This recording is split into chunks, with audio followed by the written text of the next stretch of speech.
इस कार्यक्रम में आपका स्वागत है और कार्यक्रम है हमारा काव्यांजलि। आज हमारे साथ जुड़े हैं अंकित चतुर्वेदी जी, जो युवा कवि हैं और ओज से अपनी कविताओं को दूसरों को लाभान्वित करते हैं। अंकित चतुर्वेदी जी, हमारा कार्यक्रम काव्यांजलि में आपका हार्दिक स्वागत है। स्वागत है। सभी श्रोताओं को भी मैं धन्यवाद ज्ञापित करता हूँ और आपका भी आभार व्यक्त करता हूँ। माध्यम से हम आज अपना पहला भाग, काव्यांजलि का पहला भाग प्रस्तुत कर रहे हैं। और चूंकि आप युवा कवि हैं और ओज ओजपूर्ण तरीके से कहते हैं, तो सबसे पहले हम ये चाहेंगे कि आप थोड़ा अपना परिचय दें, ताकि लोग समझ जान सकें कि आपको आपने अब तक कहाँ तक अपनी कविता को कहा है, कहाँ तक आप पहुंचे हैं। जी, मैं कवि अंकित चक्रवर्ती पीलीभीत से।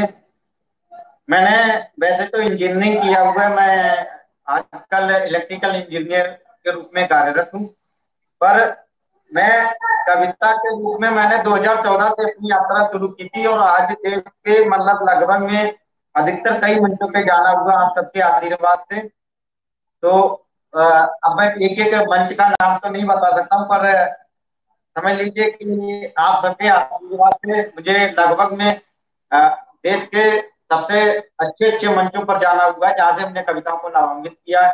और कई सारे सरकारी अवार्ड से लेके प्राइवेट अवार्ड, सरकारी संस्थानों के अवार्ड हमारे खाते में आ चुके हैं। तो उसके लिए मैं पुनः आपके चैनल के माध्यम से उन सारी संस्थाओं का धन्यवाद ज्ञापित करता हूँ और सभी लोगों का धन्यवाद ज्ञापित किया और मुझे इस लायक समझा।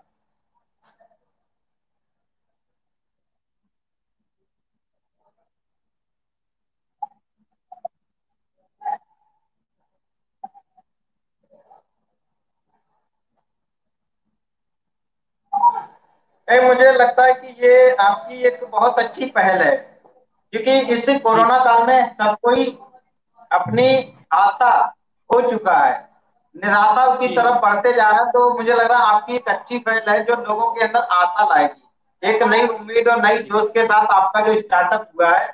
मुझे और इस बात का बहुत आभार भी व्यक्त करता हूँ आपका कि आपने इस स्टार्टअप के लिए कम से कम सेलिब्रिटियों को ना चुन के कभी लोगों को चुना है ना। तो ये बहुत अच्छी बात है। जी मुझे लगता है कि आशावादी जीवन हम लोग फिर से कोरोना काल के बाद जिएंगे और एक अच्छी मुकाम के साथ जिएंगे। सब लोग फिर से एक सबके चेहरे पर नई स्माइल, नए खुशी के साथ सब लोग जिएंगे। ये एक बहुत अच्छी पहल है। जी इसके लिए मैं पहले से बहुत बहुत ज्यादा शुभकामनाएं देता हूँ कि इस पहल को आगे निरंतर बढ़ते रहना चाहिए और लोग अधिक से अधिक जुड़े। ये भी उम्मीद करता हूँ और लोग जुड़ेंगे भी, क्योंकि जहाँ अच्छा कार्य होता है वहां लोग अपने तो आप हम पहुंच जाते हैं, बुलाने की जरूरत नहीं पड़ती। जी हम कोरोना काल में जिस तरीके से लोग दिमागी तौर पर थोड़ा डिप्रेशन डिप्रेशन में आ चुके हैं और थोड़ा उनके चेहरे पर मायूसी है, तो थोड़ा उनमें जोश भरने का काम आप करिए। तो आपसे विशेष मुद्दा है कि आप उनमें जोश भरिए आज कविता में। जी तो मैं चाहूंगा कि हाँ। आज खैर मैं चाहता हूँ कि श्रोताओं को ज्यादा देर हम लोग बातचीत में ना डिस्टर्ब करके सीधे कविताओं से जी जोड़ा जाए तो अच्छा लगेगा।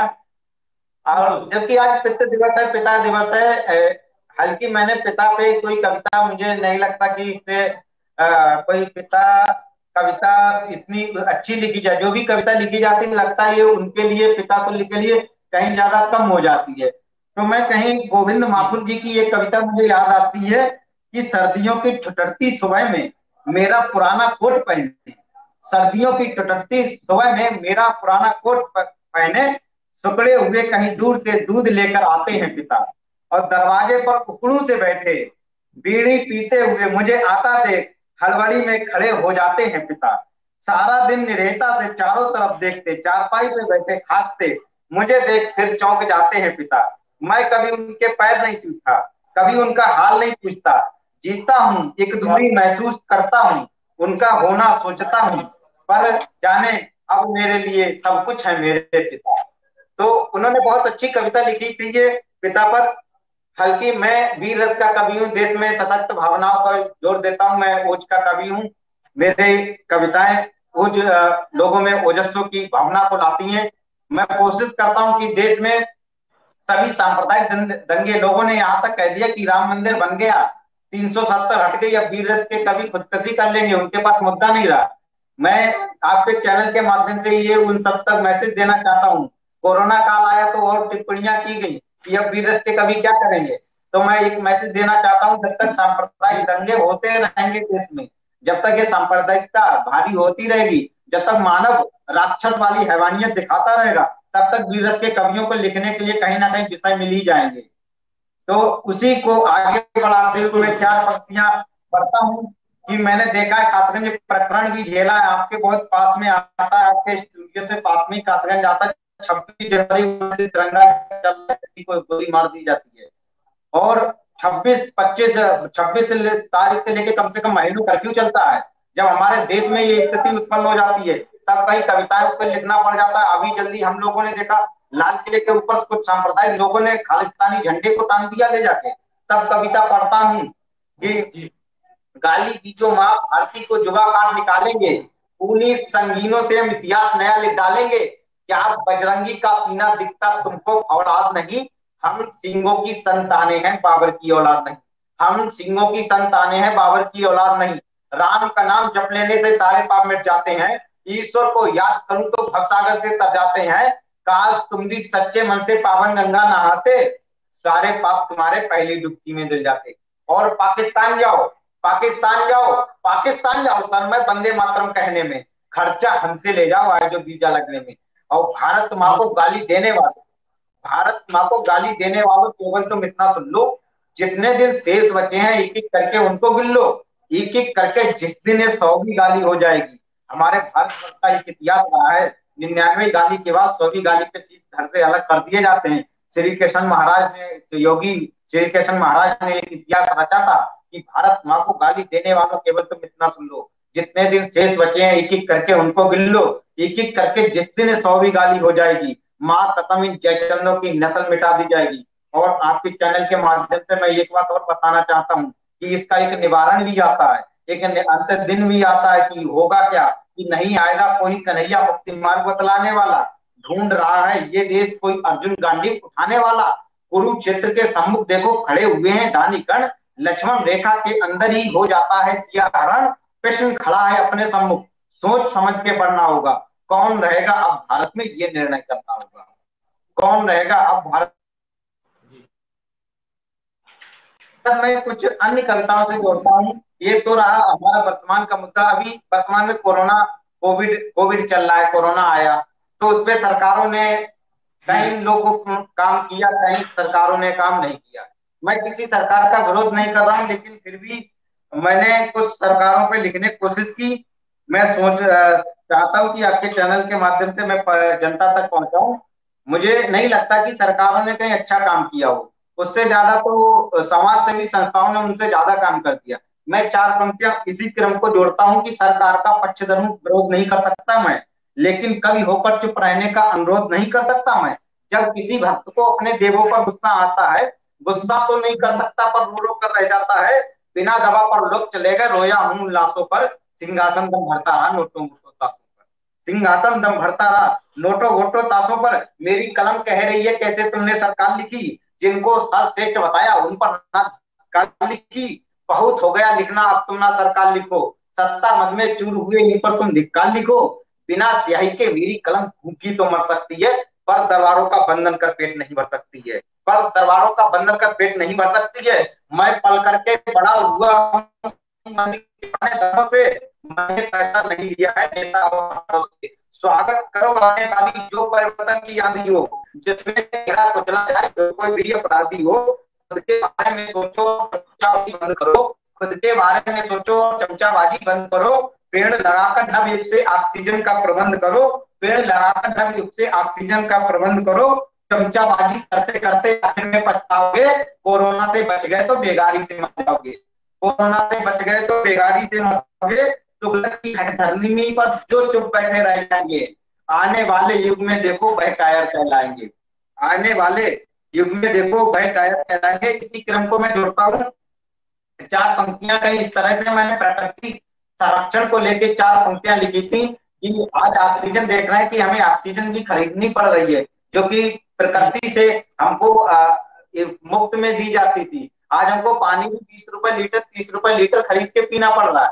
तब 4 पंक्तियां मैंने कहीं लिखने की कोशिश की थी, और जहां तक हम कवियों ने जो मुद्दे उठाए हैं उनका निदान मिला है। जब हमने राम मंदिर को पकड़ लिया तो राम मंदिर बन गया, जब हमने 370 को पकड़ लिया तो 370 गायब हो गई, जब हमने जिन जिन मुद्दों को पकड़ा वो मुद्दे गायब हो गए। तो मैं ये आपके चैनल के माध्यम से कवियों से भी कहना चाहता हूँ, नव कवियों से और वरिष्ठ कवियों से भी, सारे कवियों से कहना चाहता हूँ कि वो प्रकृति संरक्षण पर भी लिखने की कोशिश करें। कि मानते हो मुझे आप वृक्ष लगा देना आज, मानते हो मुझे आप वृक्ष लगा देना आज, प्राण वायु जो तुम्हारे बच्चे भी तो पा सके, बुला लेना भ्रात दुख का अंधेरा छाए जब, दीपक जाके हम उजाला तो ला सके, ना हो बेटा कोई अपना लेना मुझको मत, ना हो बेटा कोई अपना लेना मुझको मत, संतान पाने की इच्छा तो मिटा सके, मरने के बाद मुझे फेंक देना उनके पास, भूखे हो जो चील कौवे नोच नोच खा सके, भूखे हो जो चील कौवे नोच नोच खा सके। और सब मैं ऐसे ही कुछ और पंक्तियां जोड़ता हूं। मैं अपने भारत वर्ष का एक विवरण करता हूं कि हमारा भारत कैसा है। मैं भारत की एक आकर्षक तस्वीर जोड़ना चाहता हूं। आप देखिएगा, भारत वर्ष के नक्शे को मन में उतारिएगा। सभी से अनुरोध है कि भारत वर्ष के नक्शे को मन में उतारिएगा और फिर हमारी कविताओं को, इस कविता को सुने। मुझे आशा है कि आपका आशीर्वाद हम तक पहुंचेगा।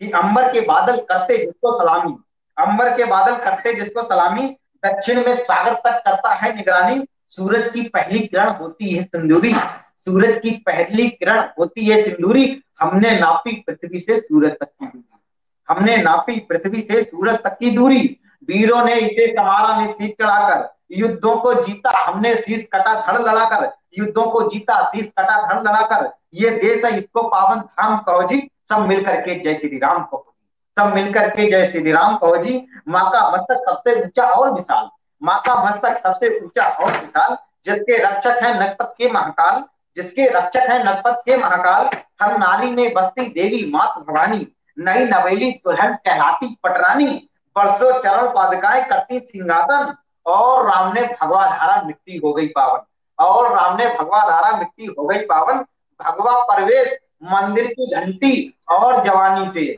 भगवा प्रवेश मंदिर की घंटी और जवानी से, मेरा हिंदुस्तान बना है गंगा जी के पानी से, मेरा हिंदुस्तान बना है गंगा जी के पानी से। तो साहब, मैं सोच रहा हूँ कि अभी कार्यक्रम को और आगे बढ़ाया जाए या स्थगित किया जाए। अभी देखिए हमारे पास है 10 मिनट और, अगर आप चाहें तो बढ़ा सकते हैं। अच्छा जी सर, मैं इसी को जोड़ते हुए चलिए मैं कुछ और जोड़ता हूँ। अभी जल्दी हम लोगों ने 23 से चंद्रशेखर भगत सिंह बलिदान दिवस भी 23 मार्च को होता है, वो भी मनाया था। तो मैं उसी को जोड़ता हूँ कि चंद्रशेखर आजाद का एक भूमिका बनाता हूँ, चंद्रशेखर आजाद की कुछ पंक्तियां पढ़ता हूँ। मुझे लगता है मैं इससे अच्छा चंद्रशेखर आजाद जी के बारे में नहीं लिख सकता था, पर मैंने अपनी तरफ से पूरी तरीके से कोशिश की है कि मैं आजाद जी को कुछ अपने शब्द सुमन देने की कोशिश करूं। कि किसी जयचंद के छलछंद ने काम किया, बोला आज अल्फेड में पाएंगे आजाद को, चंद सैनिक के कह करके चल दिए जीवित पकड़ कर लाएंगे आजाद को, चंद सैनिक के कह करके चल दिए जीवित पकड़ कर लाएंगे आजाद को।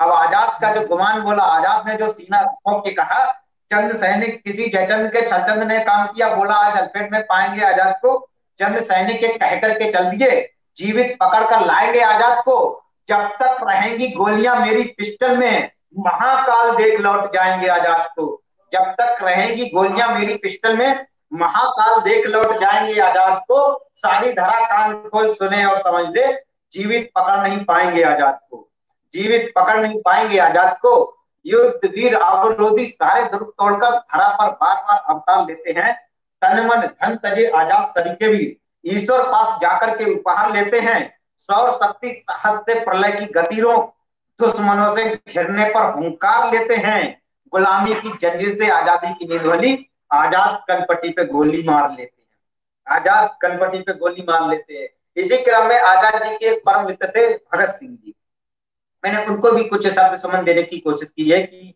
सिंह शावकों के दंत गिनने की रीत रही, विषैले सर्पों का यहाँ दांत तोड़ना पड़ा, यमुना में कूदकर कालिया को नापकर नाच को भी निज पद चिन्ह छोड़ना पड़ा, इंकलाब जिंदाबाद शोर थोड़ा जोर किया, इंकलाब जिंदाबाद शोर थोड़ा जोर किया, सिंह देख शत्रुओं को दम तोड़ना पड़ा, अंग्रेजों से आजादी का बिगुल बजाने हेतु संसद में भगत को बम फोड़ना पड़ा। संसद में भगत को बम फोड़ना पड़ा। और देखना, एक में बड़ा छोटा सा प्रदर्शन रखता हूँ, अदालत का प्रदर्शन रखता हूँ भगत सिंह का, कि क्रांति के लिए खूनी लड़ाई भी लड़नी होगी, संसद में बम तब फोड़ दिया सिंह ने। क्रांति के लिए खूनी लड़ाई भी लड़नी होगी, संसद में बम तब फोड़ दिया सिंह ने। हरी अदालत में सिंह जब दहाड़ उठा, स्वदेश आजादी और मोड़ दिया सिंह ने। निज प्राण देकर आजादी को लाना होगा, निज प्राण देकर आजादी को लाना होगा, एक नवल अध्याय जोड़ दिया सिंह ने। वंदे मातरम बोल के फंदे को चूम लिया, गुलामी की जंजीर को तोड़ दिया सिंह ने। गुलामी की जंजीर को तोड़ दिया सिंह ने। इसी क्रम में मैं चाहता हूं कि अब अपने काव्य काव्यांजलि को विराम दिया जाए। और मैं पुनः अनुरोध करता हूं कि कोरोना से हम जल्दी निपटेंगे। कोई कोरोना बड़ी महामारी थी, एक छोटा सा संदेश देता हूं कि कोरोना एक बड़ी महामारी थी, लेकिन है नहीं, क्योंकि हर युद्ध को धैर्य से जीता जाता है, संभल से जीता जाता है, साहस से जीता जाता है।